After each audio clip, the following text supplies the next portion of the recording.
Honest discussion here. Do your beliefs inform your actions? Apparently, Jericomovie says no. Well, let's see what he has to say.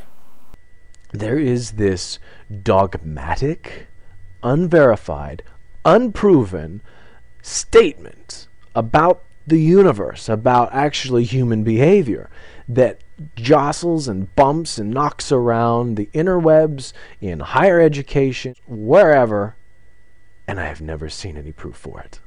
And that assumption is that your actions are informed by your beliefs.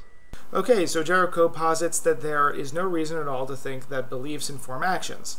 Let's let him continue.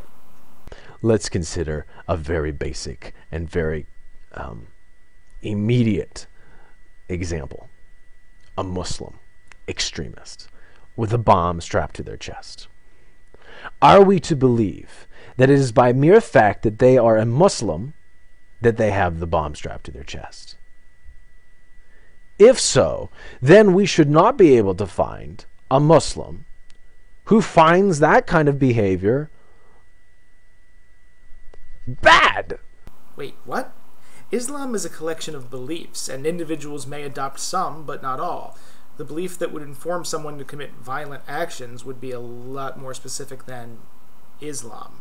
Let's take a step back. Let's give this idea that we have, that we're investigating, a little bit more slack. Let's suppose that it's not the belief in Islam, but it's the belief in God that gives you a greater propensity towards strapping bombs to your chest. And we'll even make it, screw the bomb stuff, because remember 9/11 with the airplanes. So we'll say that people who believe in God have a higher propensity for violence. No, you're going the wrong way. You need to get more specific. The belief that would inform someone to commit terrorist acts would possibly be along the lines of, Allah wants me to kill this person because he is a threat to his people and his will.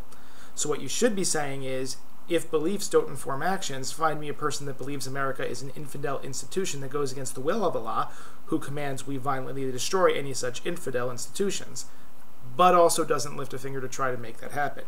I think you'll be much harder pressed to find someone who fits that description. Consider Pearl Harbor and the kamikaze pilots from Japan. Those individuals actually look a lot like, and it would seem on first glance that the psychology is very similar to the bombers or the attackers on 9/11, who hijacked the planes, flew the planes into a building for what? For what purpose? On 9/11 it was for Allah, for God, right? I guess. But that wasn't the case in Pearl Harbor. If you've ever lived in Japan, you'll know that religion is just kind of passé over there. It's maintained for a kind of customary purpose, and that's it. They weren't flying planes into our battleships for God and country. They were flying it only in for country.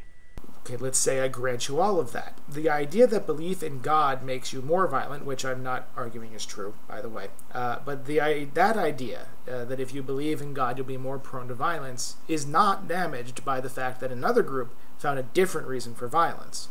On top of that, yes, Japan now is not very religious at all. Emphasis on the now part. Japan in the 40s, though, was heavily influenced by Shinto beliefs, which the state made its official religion. At least some of the kamikaze pilots believing they would become guardian spirits of Japan if they successfully committed their suicide run. They were taught to believe in the deification of the emperor, and from what I'm understanding, you're at best pointing to different non-religious beliefs as what informed their actions. Not to mention the kamikaze pilots are a far more nuanced group of individuals than either of us are really giving justice to. With a lot of brainwashing taking place on some very young and fragile minds. Really, suffice to say, whatever their reasons, it was informed by one belief or another. Well, consider the person who is collecting baseball cards, and the next door neighbor has a baseball card that they really want, and the next door neighbor won't give it up, even though the card dealer, the card collector, is willing to give a very fair trade, maybe even a more than fair trade for that particular baseball card. And the neighbor says, no, I don't want to give it away. And so the baseball card collector takes a sledgehammer, goes over to the next door, and beats the hell out of him until he dies and takes the baseball card. Right. His like of baseball cards is not the belief that would have informed his sledgehammering. He'd have to believe that human life isn't worth much, or at least worth less than his having that baseball card. People can be very, very fanatical over something, but not necessarily be prone to violence. Here's the easiest example I can come up with: a fanatical pacifist. The thing is, you're pointing to a belief and then an action, and showing how the two aren't necessarily related. And yes, not every action is related to every belief. But belief, let's just put it this way, my belief that bourbon is absolutely delicious, and oh boy, do I fervently believe that, did not inform my action to have a hard-boiled egg for breakfast this morning. However, it did inform my previous decisions to drink bourbon.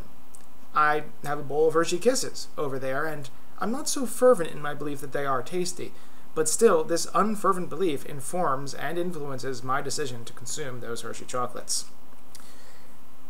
So Jericomovie tries to deduce from all of this that it is fanaticism, not belief, that causes violence.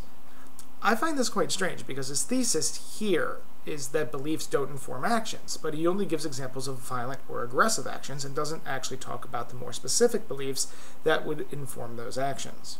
Now later on he points to some studies that showed people are more aggressive when they are reminded of their own mortality, especially against those who do not share their worldview.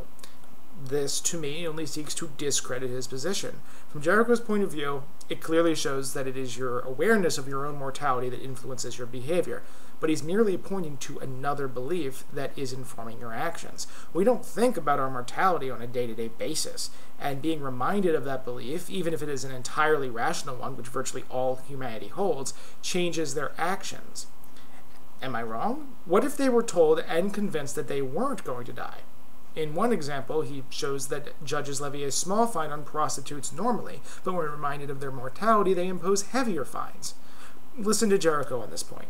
But for the judges that were reminded about their mortality, they invoked their notion of a worldview, which is that there are laws and you should follow those laws, and if you don't follow those laws, you should be punished. Right? They're a judge, for God's sake. They were throwing out incredibly different numbers. Exactly. It reminded them of their worldview, their beliefs, which then went on to inform their actions. If they suddenly believed they weren't going to die, do you think they would possibly be even more lenient than they were before they were reminded of their mortality? Jericho, if your point here is to say that fanatical actions require fanatical beliefs, that's one thing. But you're saying this: that it is incorrect to assume that beliefs influence our actions. They don't. And this is just incorrect. The reason this is so important is because the idea of beliefs informing our actions is the very reason we try to point out when people are wrong. Ironically, the idea that beliefs inform our actions is almost self-proving, for it is our belief in that notion that gives us reason to combat beliefs we feel are incorrect, why we don't want to sit back and let people be ignorant, why we at least want to try to correct them.